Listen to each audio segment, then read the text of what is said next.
Hello and welcome to part 3 of the SoLoDELVE tutorial series.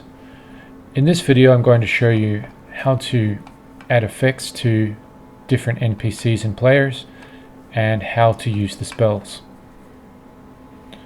Okay, so up here in the combat tracker we have a turn arrow. We can press down and it will cycle through.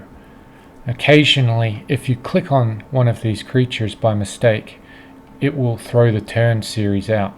So you'll have to use the down arrow to get to the right character again. Note that you also have a round counter and you can reset that manually. So if you do make a mistake, you can always put it back one round. So most of these buttons we don't actually need to use, but the one we do want to use is effects, and it's this little person icon here.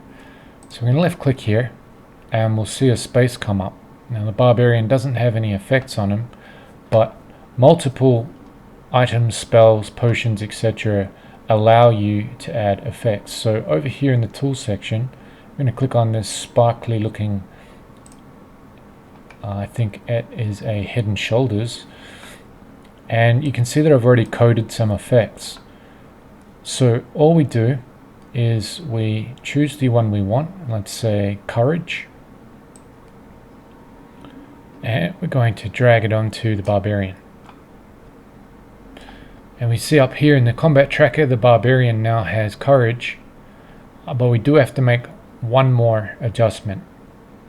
We have to go to the duration counter here and we have to change it to a higher number, so let's say 12. Otherwise, as this cycles through and comes back to the barbarian, it will automatically turn it off. So sometimes we want courage to last longer than one round because barbarian might still be able to see monsters. So we need to remember to do that. Now when the barbarian attacks, need to remember to manually add 2 dice. The core RPG doesn't have the coding to do it for you. So it's a reminder here when you get your turn that you have +2 until you can no longer see a monster. And when eventually you can no longer see a monster, you come up to the barbarian sheet, click on the little effects icon here, and you delete the effect.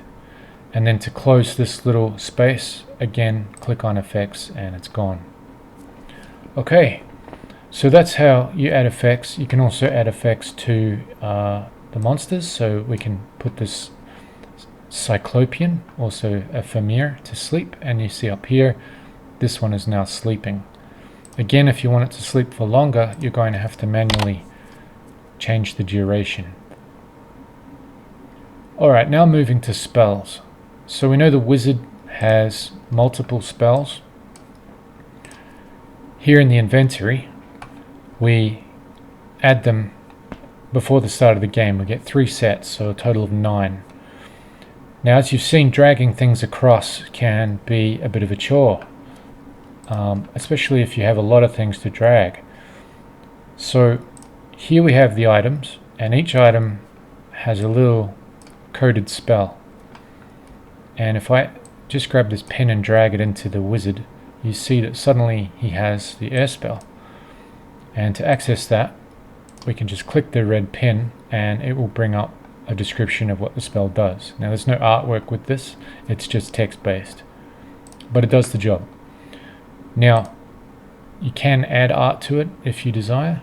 I've decided to leave it off and keep it very basic. So we can also delete these by going to the editing list and double left clicking on the item until it's gone, and then closing this back up because we don't want to delete other things. Now we could add the spells one by one like this, but there's another way to do it. So if I delete these items, what I have down here are parcels, and parcels are basically groups of items added into one packet. So as you drag these over, it will give you the 3 spells for each element. So now we have air, we have earth, and we have fire.